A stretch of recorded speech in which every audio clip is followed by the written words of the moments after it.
Hello বন্ধুরা, আপনারা content monetization setup পাওয়ার পরপরই আপনারা কিন্তু কিছু ভুল করতেছেন। ভুলগুলো আপনি কি করতেছেন সেটা যদি জানতে চান, আজকের ভিডিওটি কন্টিনিউ করুন। আমি এই ভিডিওতে এই কথাগুলো আলোচনা করব। তো বন্ধুরা, যারা কন্টেন্ট মনিটাইজেশন সেটআপ পাইতেছেন তারা কিন্তু শুধু বেশি বেশি ফটো আপলোড দিতেছেন।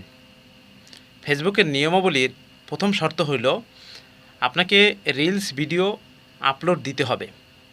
নাম্বার 1, আপনি ফটো আপলোড দিতে হবে, টেক্সট আপলোড দিতে হবে এবং ভিডিও আপলোড দিতে হবে। আর সপ্তাহে মাসে আপনাকে লাইভ করতে হবে, এটা বাধ্যতামূলক নয়। আপনি করলে আপনার অডিয়েন্স গ্রো হইতে পারে। আপনাকে 4টা কাজ ফেসবুকে করতেই হবে। তার প্রথমটা, আপনাকে রিলস ভিডিও আপলোড দিতেই হবে। কিন্তু ইদানিং যারা কন্টেন্ট মনিটাইজেশন সেটআপ পাইছেন তারা রিলস ভিডিও আপলোড না দিয়ে শুধুই ফটো আপলোড দিতেছেন। এই ফটো আপলোড দেওয়ার কারণে আপনার 2 থেকে 3টা ক্ষতি হইতে পারে। নাম্বার 1, আপনার মনিটাইজেশন ভায়োলেশন হইতে পারে বা সাসপেন্ড হইতে পারেন। নাম্বার 2, আপনার রিচ এঙ্গেজমেন্ট ডাউন হয়ে যেতে পারে। নাম্বার 3, আপনার প্রোফাইলের ভিউজ ডাউন হয়ে যেতে পারে।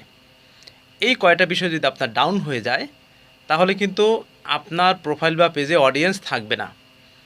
আর অডিয়েন্স যদি আপনি ধরে না রাখতে পারেন, অডিয়েন্স যদি না থাকে, তাহলে কিন্তু আপনার পেজ বা প্রোফাইলের গ্রো আপনার ডাউন হয়ে যাবে। যদি ডাউন হয়ে যায় তাহলে আপনার ইনকাম হবে না, আর ইনকাম না হইলে কিন্তু ফেসবুক আপনাকে পেমেন্টও দিবে না। বন্ধুরা, ফেসবুকের নিয়মাবলীর ভিতরে প্রথম যে শর্তটা, আপনাকে রিলস ভিডিও আপলোড দিতেই হবে। এই রিলস ভিডিওর মাধ্যমে আপনি অডিয়েন্সকে ধরে রাখতে পারবেন। আপনার টেক্সট লেখার মাধ্যমে ছোট ছোট ব্লগ আপনি লেখেন, একটা ছবি পোস্ট দেন, অথবা ব্লগ লেখা ইমেজ আকারে তৈরি করেন, সেটা করেও কিন্তু আপনি অডিয়েন্স ধরে রাখতে পারেন। আপনাকে অডিয়েন্স ধরে রাখতে হবে ফেসবুক প্ল্যাটফর্মে টিকে থাকার জন্য। তাহলে আপনারা যারা কন্টেন্ট মনিটাইজেশন সেটআপ পাইছেন, এই ভুলগুলো না করে সঠিক পন্থায় আপনি কাজ করুন, তাহলে কিন্তু আপনার ইনকামের হারটা বাড়বে। তো বন্ধুরা, ধন্যবাদ। আজকের ভিডিও পর্যন্ত। ভিডিওটি ভালো লাগলে অবশ্যই একটি ফলো দিবেন, একটি লাইক দিবেন, একটি গঠনমূলক কমেন্ট করবেন, আর শেয়ার করতে ভুলবেন না। ধন্যবাদ।